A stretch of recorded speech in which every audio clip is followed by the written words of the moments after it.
Kali ini kita akan update terkait dengan sidang lanjutan perkara perintangan penyidikan meninggalnya Brigadir Yosua yang hari ini kembali dilanjutkan. Terdakwa Ricky Rizal akan menjalani sidang dengan agenda mendengarkan keterangan saksi yang meringankan. Dan bagaimana perjalanan dan juga jalanan sidang pada hari ini nantinya, kita sudah bergabung dengan jurnalis MGN ada Cecilia Sinabariba langsung dari Pengadilan Negeri Jakarta Selatan. Cecilia, selamat pagi.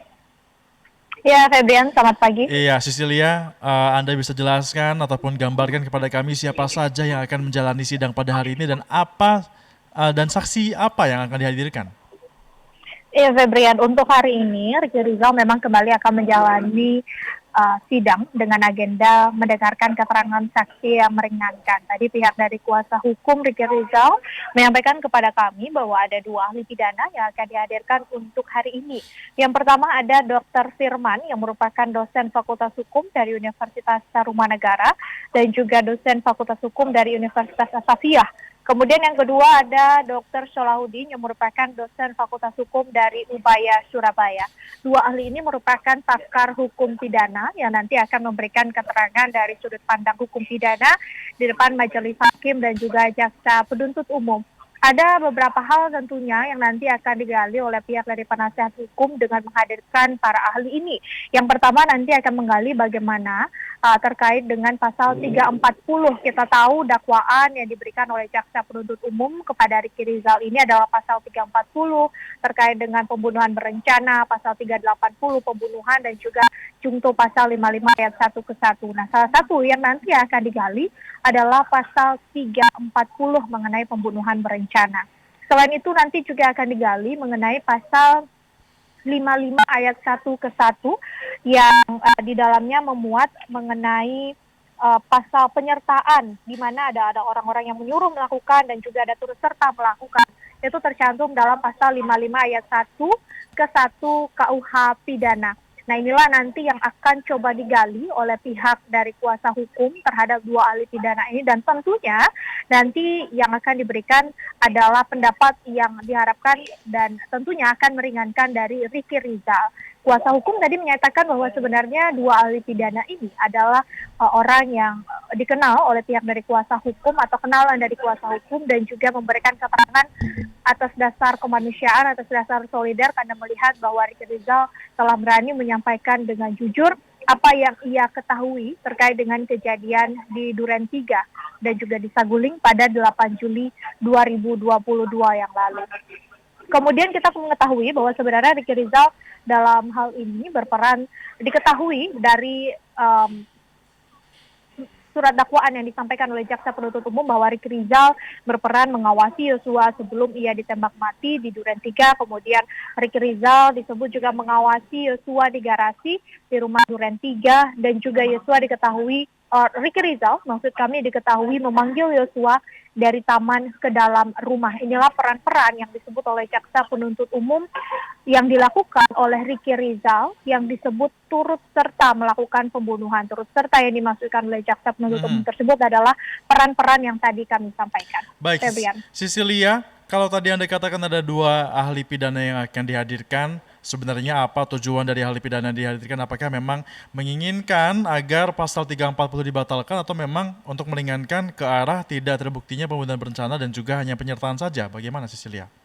Iya, tentu kemarin jika kita melihat di sidang sebelumnya di hari Senin, sebenarnya pihak dari kuasa hukum sudah menyatakan bahwa tidak ada unsur-unsur yang disebut memenuhi unsur penyertaan dalam tindakan yang dilakukan oleh Ricky Rizal tersebut, karena Ricky Rizal juga tidak mengetahui apa sebenarnya maksud dari Verdi Sambo ini. Maka inilah kemudian yang sebenarnya ingin dituju dan ditargetkan oleh pihak dari kuasa hukum Ricky Rizal untuk tentunya melihat bahwa apakah memang ada unsur-unsur pembunuhan berencana yang dilakukan oleh Ricky Rizal sesuai dengan pasal 340 ataukah memang ada unsur penyertaan atau turut serta yang dilakukan oleh Ricky Rizal dalam pasal 55 ayat 1 ke 1 KUH pidana. Nah, ini cukup menarik sebenarnya, Febrian. Kalau kita melihat pada sidang sebelumnya untuk terdakwa Putri Chandrawati dan juga Verdi Sambo serta untuk terdakwa Kuat Ma'ruf, mereka juga sudah menghadirkan ahli pidana untuk meringankan, dan ahli pidana tersebut menyatakan bahwa pentingnya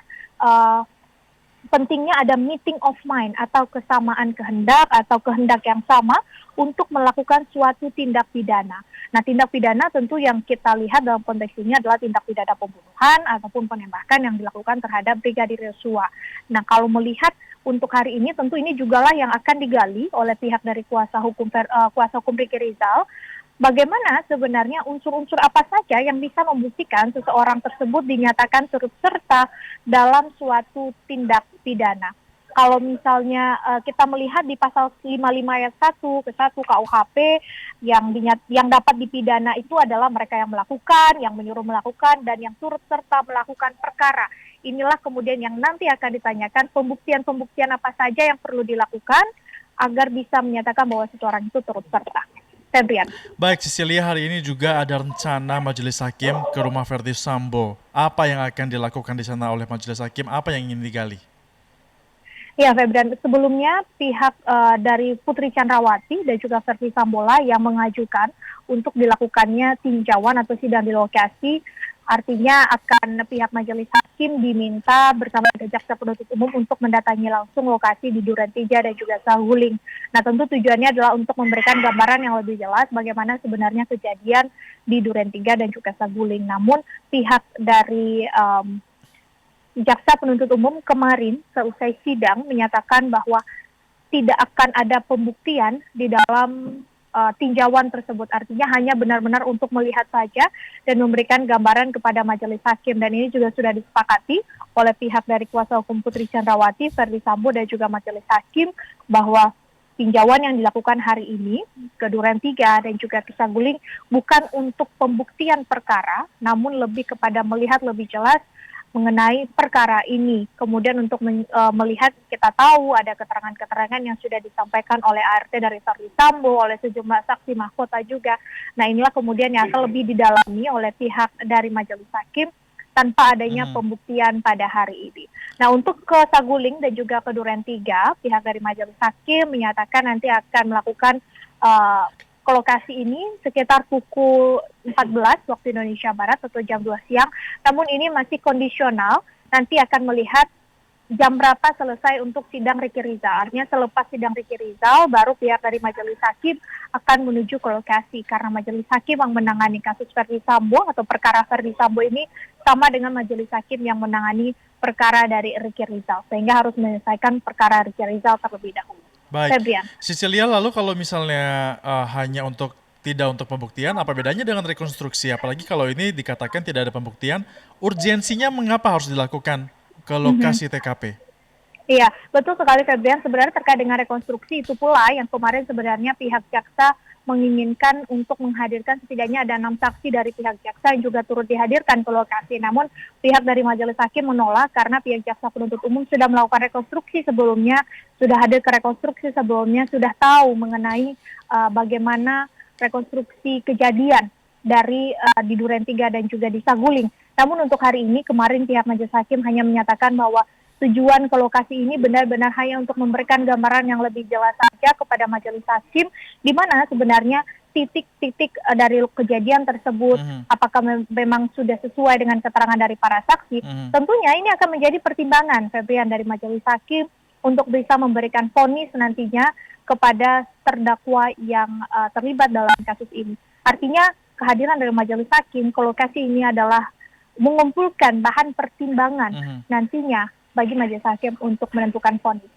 Febrian. Bagaimana cara Majelis Hakim mengetahui bahwa apa yang akan mereka saksikan ataupun informasi yang mereka dapatkan dari lokasi TKP itu adalah hal yang benar? Apakah yang menyampaikan nanti dari para terdakwa atau nanti akan ada JPU juga memberikan informasi atau bagaimana, Cecilia?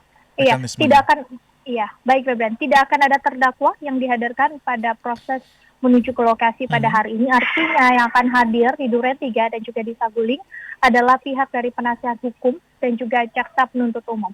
Tentunya di sini Majelis Hakim menjadi pihak yang akan lebih dominan untuk melihat titik-titik tersebut, dan mengingat yang mengajukan ini adalah pihak dari penasihat hukum, tentu nanti tidak menutup kemungkinan juga pihak penasihat hukum akan memberikan penjelasan mengenai lokasi-lokasi yang disebut menjadi tempat terjadinya kejadian tersebut. Nah, inilah nanti yang tentu akan menjadi pertimbangan dari Majelis Hakim ke depannya. Febrian. Baik, kita akan nantikan bagaimana tinjauan yang bukan oleh TKP dan juga bukan untuk pembuktian ini akan dilakukan oleh majelis hakim ke lokasi di sana. Terima kasih jurnalis MJN Sisilia Sinabariba langsung dari Pengadilan Negeri Jakarta Selatan. Salam sehat dan juga selamat kembali bertugas.